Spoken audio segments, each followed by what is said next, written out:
ದೇವರ ನಾಮಕ್ಕೆ ಸ್ತೋತ್ರವಾಗಲಿ. ಇವತ್ತು ಪೌಲನು ತಿಮೋತಿಯನಿಗೆ ಬರೆದ 2ನೇ ಪತ್ರಿಕೆಯ 2ನೇ ಅಧ್ಯಾಯದ ಪ್ರಶ್ನೋತ್ತರಗಳನ್ನು ನೋಡಿಕೊಳ್ಳೋಣ.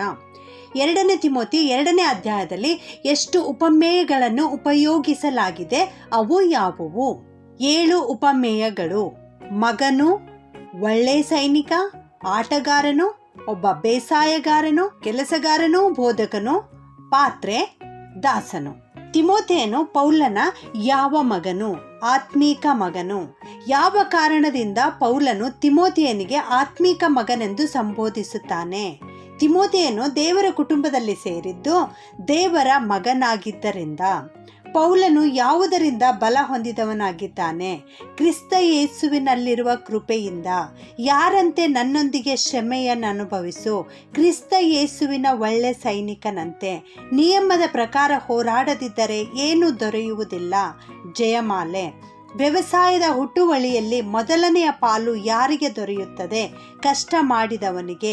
ಯೇಸು ಕ್ರಿಸ್ತನು ಯಾರ ವಂಶದವನು? ದಾವೀದನ ವಂಶದವನು. ಸತ್ತವರೊಳಗಿಂದ ಎಬ್ಬಿಸಲ್ಪಟ್ಟವನು, ದಾವೀದನ ವಂಶದವನೂ ಆಗಿರುವ ಯಾರನ್ನು ಜ್ಞಾಪಕ ಮಾಡಿಕೊಳ್ಳಬೇಕು? ಯೇಸು ಕ್ರಿಸ್ತನನ್ನು. ನಾನು ಕಷ್ಟವನ್ನು ಅನುಭವಿಸಿ. ಇದರ ಅರ್ಥವೇನು? ದೇವರ ವಾಕ್ಯಕ್ಕಾಗಿ ನಿಲ್ಲುವಾಗ ನೀನು ಕಷ್ಟವನ್ನು ಅನುಭವಿಸಬೇಕಾಗುತ್ತದೆ. ಪೌಲನು ದುಷ್ಕರ್ಮಿಯಂತೆ ಸಂಕೋಲೆಯಿಂದ ಕಟ್ಟಲ್ಪಟ್ಟವನಾದನು.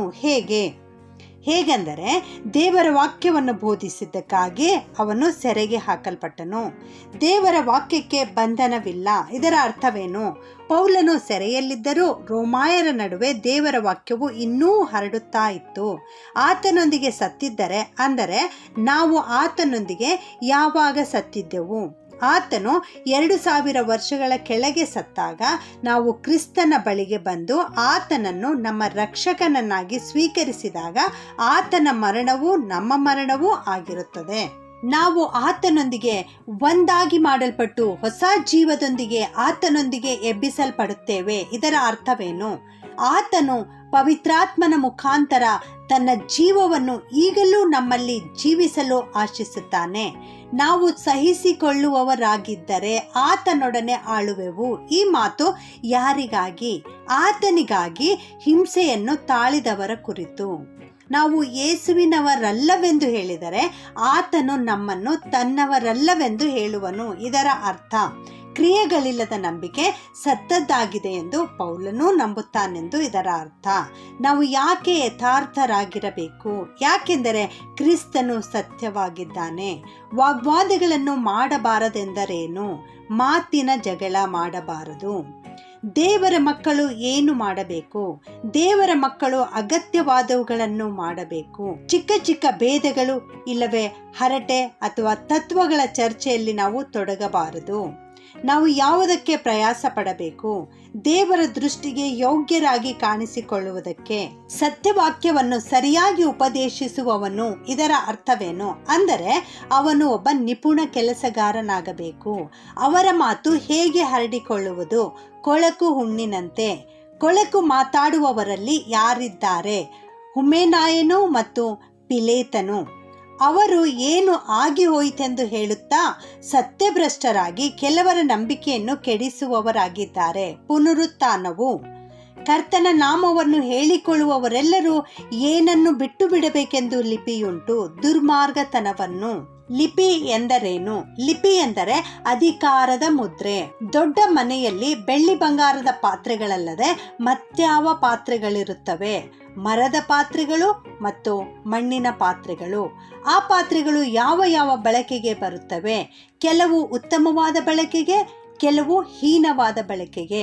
ಯಾರು ಉತ್ತಮವಾದ ಬಳಕೆಗೆ ಯೋಗ್ಯನಾಗಿರುವನು? ಒಬ್ಬನು ಹೀನ ನಡತೆಯುಳ್ಳವರ ಸಹವಾಸವನ್ನು ಬಿಟ್ಟು ತನ್ನನ್ನು ಶುದ್ಧ ಮಾಡಿಕೊಂಡರೆ ಅವನು ಉತ್ತಮ ಬಳಕೆಗೆ ಯೋಗ್ಯನಾಗಿರುವನು. 2ನೇ ತಿಮೋತಿಯನಿಗೆ ಬರೆದ ಪತ್ರಿಕೆ 2ನೇ ಅಧ್ಯಾಯದ 20ನೇ ವಚನಗಳಲ್ಲಿ ವಿಶ್ವಾಸಿಯನ್ನು ಯಾರಿಗೆ ಹೋಲಿಸಲಾಗಿದೆ? ಪಾತ್ರೆಗೆ. ಏನನ್ನು ಸಂಪಾದಿಸುವುದಕ್ಕೆ ಶುದ್ಧ ಹೃದಯವುಳ್ಳವರಾಗಿ ಕರ್ತನನ್ನು ಬೇಡಿಕೊಳ್ಳುವವರ ಸಂಗಡ ಪ್ರಯಾಸ ಪಡಬೇಕು. ನೀತಿ, ವಿಶ್ವಾಸ, ಪ್ರೀತಿ ಮತ್ತು ಸಮಾಧಾನವನ್ನು ಸಂಪಾದಿಸುವುದಕ್ಕೆ. ನಂಬಿಕೆ, ಪ್ರೀತಿ, ವಿಶ್ವಾಸ ಇವುಗಳು ಏನಾಗಿವೆ? ಕ್ರೈಸ್ತ ಜೀವಿತದ ಸಾರಾಂಶವಾಗಿವೆ. ಮೂಢರ ಬುದ್ಧಿಯಿಲ್ಲದ ವಿಚಾರಗಳು ಯಾವುದಕ್ಕೆ ಕಾರಣವಾಗಿವೆ? ಜಗಳಗಳಿಗೆ. ಮೂಢರ ಬುದ್ಧಿಯಿಲ್ಲದ ವಿಚಾರಗಳು ಜಗಳಗಳಿಗೆ ಕಾರಣವಾಗಿವೆ ಎಂದು ತಿಳಿದು ಏನು ಮಾಡಬೇಡ, ಅವುಗಳ ಗೊಡವೆಗೆ ಹೋಗಬೇಡ. ಒಬ್ಬ ವಿಶ್ವಾಸಿಯು ಹೇಗೆ ವರ್ತಿಸಬೇಕು? ಒಬ್ಬ ವಿಶ್ವಾಸಿಯು ದಾಸನಂತಿದ್ದು ಎಲ್ಲರೊಂದಿಗೆ ಸಾಧುವಾಗಿ ವರ್ತಿಸಬೇಕು. ದೇವರ ಚಿತ್ತವನ್ನು ಅನುಸರಿಸುವುದು ಏನಾಗಿದೆ? ದೇವರ ಚಿತ್ತವನ್ನು ಅನುಸರಿಸುವುದು ವಿಶ್ವಾಸ ಜೀವಿತದ ಪ್ರಾಮುಖ್ಯವಾದ ಗುರಿಯಾಗಿದೆ.